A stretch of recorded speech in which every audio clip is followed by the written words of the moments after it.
Assalamualaikum warahmatullahi wabarakatuh. Aduh, rasanya hati jantung hari ini girangnya bukan main. Kalau gunung dikata gede, ini gedean lagi.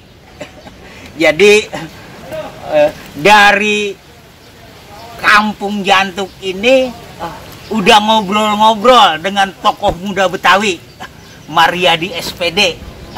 Dia dari Wakil Ketua KPU Jakarta Barat. Nah, ayo kita dengerin omongannya yuk.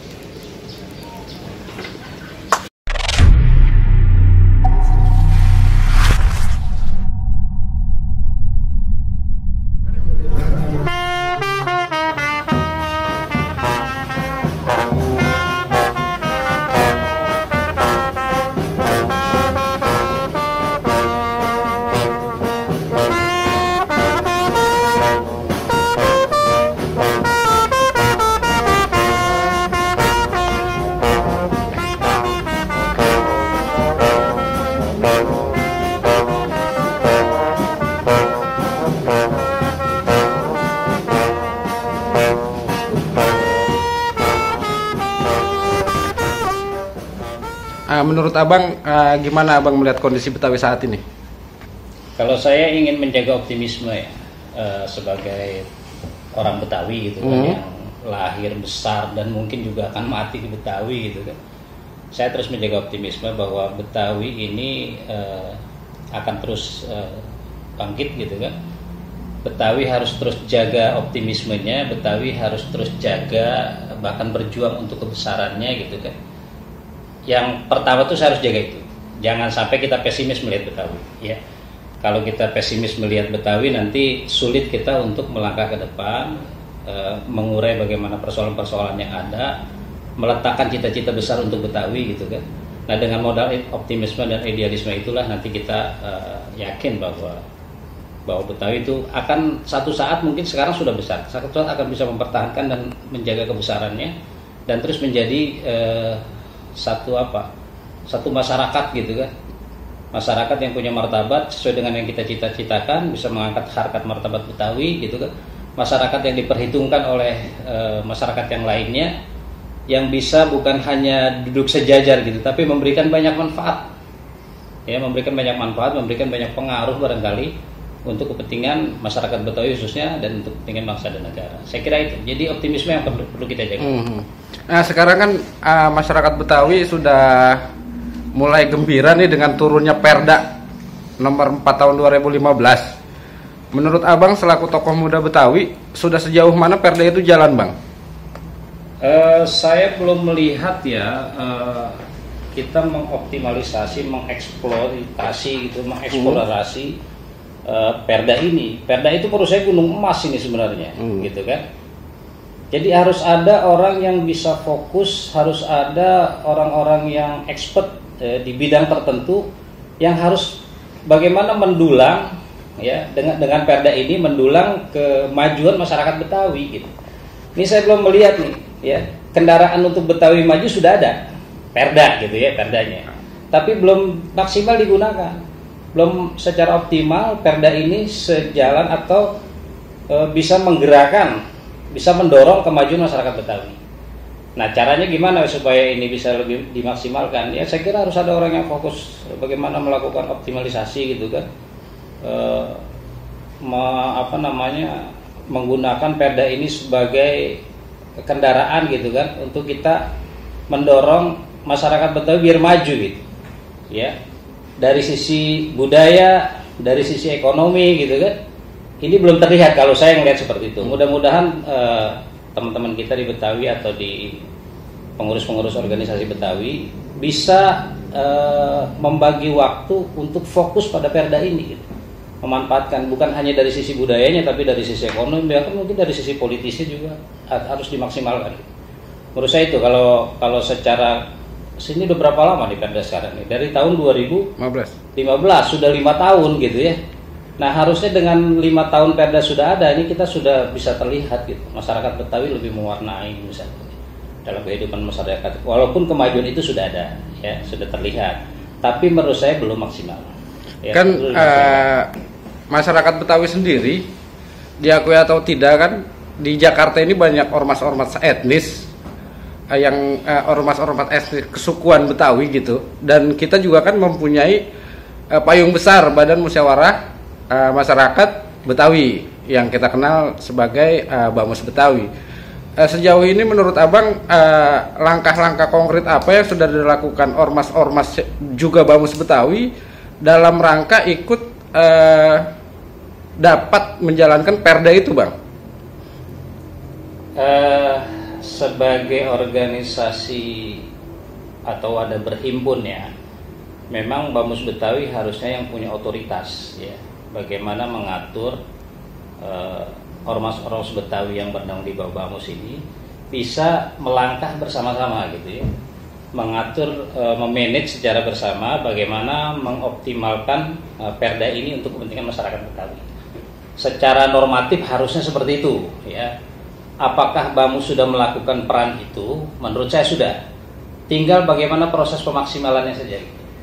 Efektivitas maksimal ini bisa dilakukan sehingga manfaatnya terasa langsung pada masyarakat Betawi. Nah, terhadap masyarakat lain di luar Betawi, kita juga tidak boleh menutup diri. Artinya dengan perda yang sudah ada memang bicara tentang mungkin di situ ada 8 ikon Betawi gitu kan. Ini tidak menutup diri untuk komunitas di luar Betawi.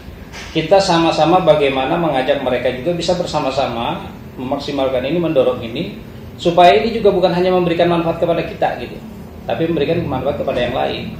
Nah, jangan sampai kepentingan-kepentingan pribadi atau cita-cita sepihak dari para elit misalkan harus mengorbankan cita-cita besar kita, ya, cita-cita besar kaum Betawi. Jangan sampai seperti itu gitu ya. Artinya tetap kita dalam kerangka atau dalam lingkaran besar Bamus Betawi ini, dan ini kita harus punya pikiran yang sama, bagaimana ini kita manfaatkan, ini kita maksimalkan, ini kita gunakan untuk mendorong kemajuan masyarakat Betawi itu sendiri gitu. Jangan sampai sebaliknya. Jangan sampai itu terjadi sebaliknya. Yang kita harapkan justru ini akan memaksimalkan peran Betawi, justru malah sebaliknya meminimalkan peran Betawi. Tentu ini kita tidak harapkan terjadi. Yang terakhir, Bang, selaku tokoh muda, apa harapan Abang untuk Betawi ke depan dengan adanya Bamus Betawi, Bang?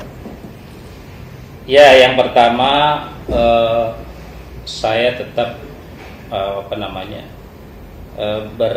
punya impian gitu kan.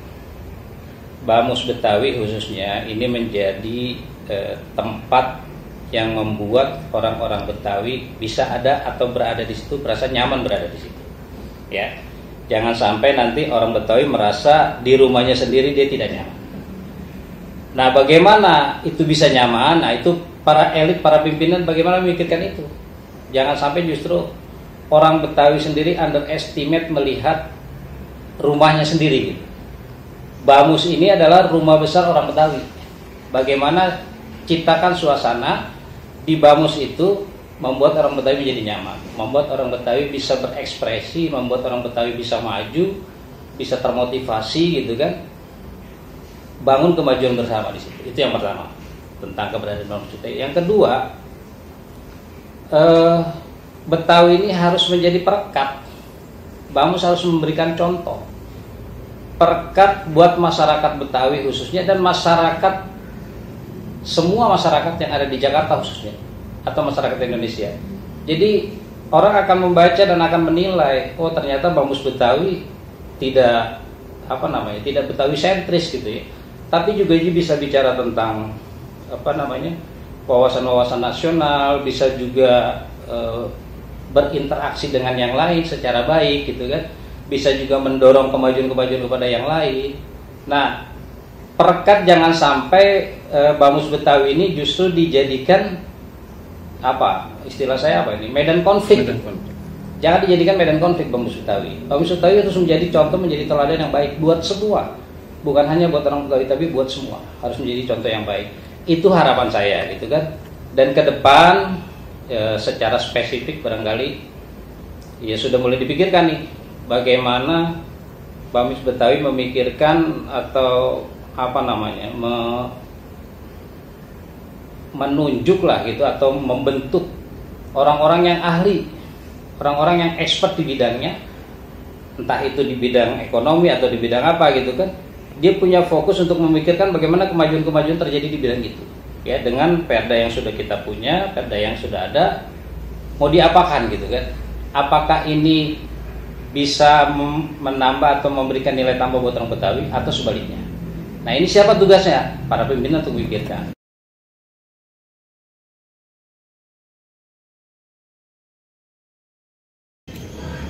Alhamdulillah, ngomongannya kita dengar gurih banget, bikin semangat kita.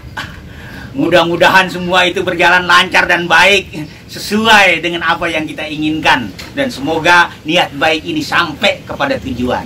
Nah, yang lebih penting lagi kan begini ya, yang namanya kita supaya ini harkat dan martabat masyarakat Betawi ini bisa terangkat, satu-satunya jalan itu kan begini. Kalau kita beli sawi, dikasih sawi, jangan taruh di atas batu. Maksudnya tuh? Maksudnya, kalau kita ini semua orang-orang Betawi harus pada bersatu. Cakep.